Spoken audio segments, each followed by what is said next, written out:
Bamananw ko kuma fɔlen kɔrɔ tɔ ko o ye dalama ye. Aw ɲɛ bɛ ni so dagabana minnu na, tunga lafiya de ni so dagabana ye ni k'a jɔ an ka tunganage minnu sigilen bɛ jamana kɔ kan ni olu ye danaya ta k'a da tunga lafiya kan. Nin so in kelen-kelenna bɛɛ lajɛlen bɛ jalakɔrɔbugukaw olu de fɛ yen nɔ. E maa min bɛ yen nɔ k'i b'a fɛ ni ka terrain sa tunga lafiya maaw bolo, o ka nɔgɔ. Terrain bɛ tunga lafiya maaw bolo Banankɔrɔnikaw fɛ yen nɔ min n'u bɛna kɛ cité hectare 3 o de sanfɛ. Terrain kelen-kelenna bɛɛ lajɛlen ye titre foncier de ye wa 15/20 o de don. Sɛbɛnwari 4,400,000 ani 100,000 i bɛ se k'a sara dɔɔni kalo 12 kɔnɔna la i bɛ euro wari 573 ni ka o bɔ walima kalo 18 i b'a sara dɔɔni euro wari 382 i bɛ o bɔ o bɛ bɛn kalo 18 ma a dɔgɔdɔgɔnin saralen kɔfɛ terrain ale bɛ k'i ta ye ne maa min y'a dɔn k'a fɔ ko sɛbɛnwari 4,400,000 ani 100,000 bɛ i bolo yɔrɔnin kelen i bɛ se ka i ka wari sara terrain ale bɛ k'i ta ye aw maa minnu fana bɛ yen nɔ k'a fɔ aw tɔgɔla terrain bɛ aw bolo terrain ninnu papier ye titre foncier walima permis d'occuper de don i b'a ta k'a di tunga lafiya maaw ma i n'a fɔ aw ɲɛ bɛ ja minnu na cogo min na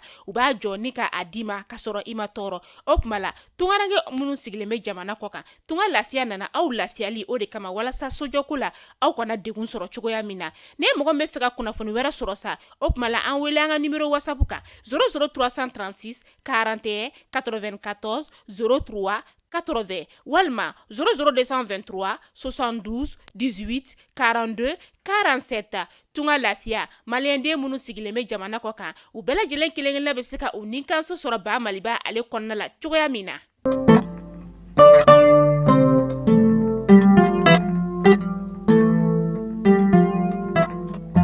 Bi février kalo tile 2 ye san 2023 an bɛ aw bɛɛ lajɛlen fo yan fo aw sigiyɔrɔ la Mali kɔnɔ yan ka taa se Mali kɔ kana ma aw minnu b'aw sigi ni ka anw ka kunnafoni k'a lajɛ tɛnɛ fo ka taga se juma ma an ka bɔlɔlɔsira kelen-kelenna bɛɛ lajɛlen fɛ kunnafoni ale waati selen ne a y'aw bisimila.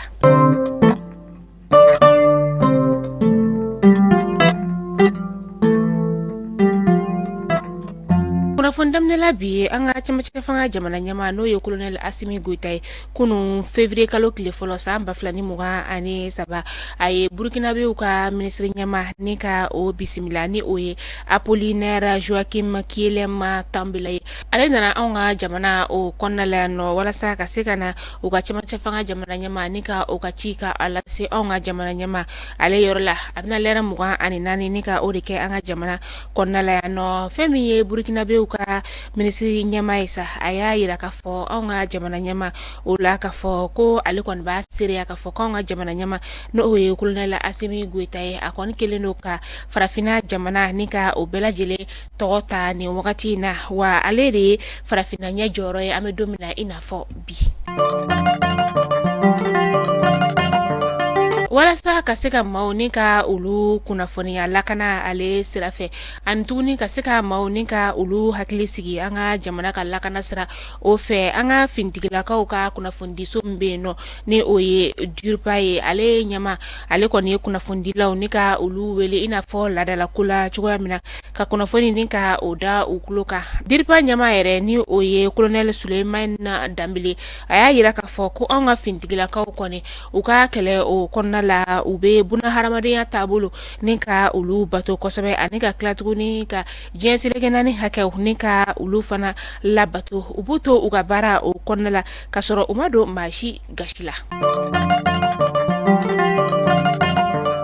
An bɛ taa Katikaw fɛ yen nɔ musow ka fara ɲɔgɔn kan jɛkulu min bɛ yen nɔ ni o ye kafo ye ka taga se baɲumankɛ tɔn dɔw ma ni o fana ye ONG ye olu farala ɲɔgɔn kan janvier kalo tile 31 san 2022 ni ka kunnafonidilaw ka olu wele kunnafonidilaw wele kun ye fɛn min ye sa o de ye k'a yira k'a fɔ ko bingani wale min ni a bɛ ka ta ka maaw ni ka olu sɛgɛrɛ kɛrɛnkɛrɛnna sa musomanin fitininw ka bingani wale ta ka olu sɛgɛrɛ ni o ye ɲamaya sira o ye u tilala k'a yira k'a fɔ ko bingani wale tara ka musomanin fitinin min ni ka ale sɛgɛrɛ Katikaw olu fɛ yen nɔ ko ka a ka kiri ni ka o kɛ musomanin min yɛrɛ kɔni ni cɛmanin caman de kɔni binna a ka décembre kalo tile 31 su ka dugu jɛ janvier kalo tile fɔlɔ o la.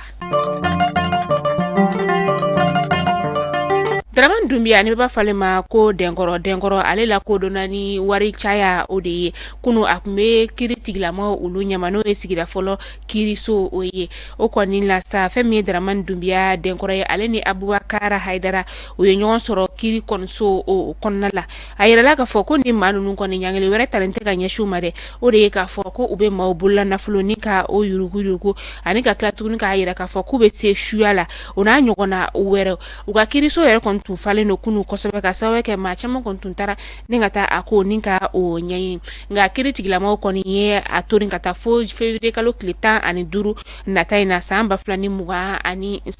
ani a tɔɲɔgɔn dɔ n'o ye Abubakar Haidara ye ka hakili jigin k'a fɔ ko Dramane Doumbia ni b'a fale ma ko denkɔrɔ ale minɛna kabini octobre kalo tile 16 san 2022 n'o bɛnna karidonya o ma a kɛra sɔgɔmada nɛgɛ kaya 4 o wagati la.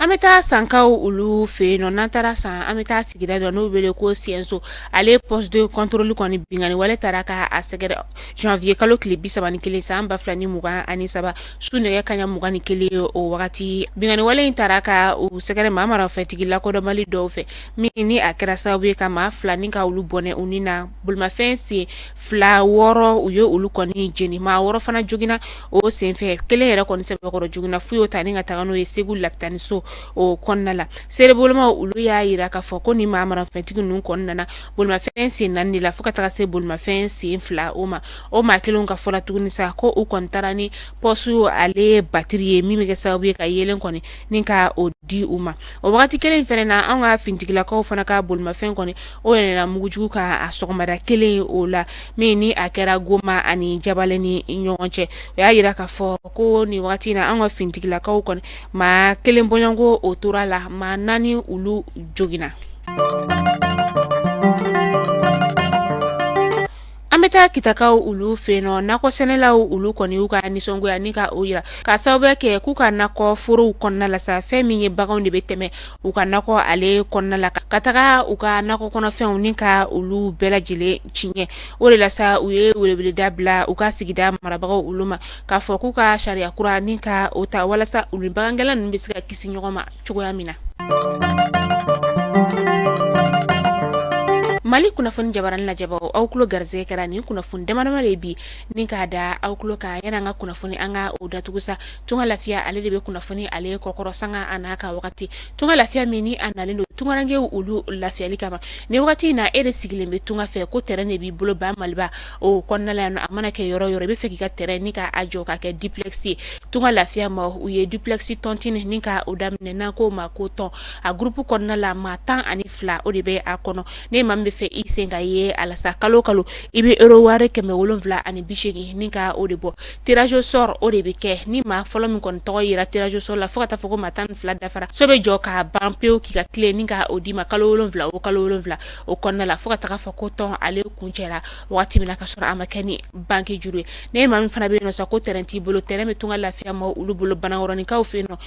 terrain min ni a bɛna kɛ cité hectare 3 o de sanfɛ terrain kelen-kelenna bɛɛ lajɛlen 4,500,000 n'o ye sifa wari 4,000,000 ani 100,000 ne maa min bɛ yen nɔ sa ko b'i bolo yɔrɔnin kelen i bɛ se k'a sara n'a t'i bolo yɔrɔnin kelen fana i b'a a dɔgɔdɔgɔnin sara kalo kalo i bɛ euro wari 573 ni ka o de bɔ o bɛ bɛn san 1 o bɔɲɔgɔnko ma ni o fana ka surun e de ɲɛkɔrɔ sa kalo 18 o fana bɛ yen nɔ i bɛ euro wari 382 ni ka o bɔ o bɛ bɛn kalo 18 ma o kuma la o b'a yira k'a fɔ tunga lafiya ma u nana an ka tungarankew olu lafiyali kama sojɔko la kunnafoniya wɛrɛ ni i mago b'o la sa an ka numéro de téléphone n'o ye numéro de whatsapp ye o bɛna sɛbɛn kunnafoni ale kɛrɛfɛ i mago bɛ kunnafoni wɛrɛ la i b'an wele an bɛ kunnafoni taw ni ka olu da i kulo kan o kuma la aw k'an bɛn don n'a nataw la.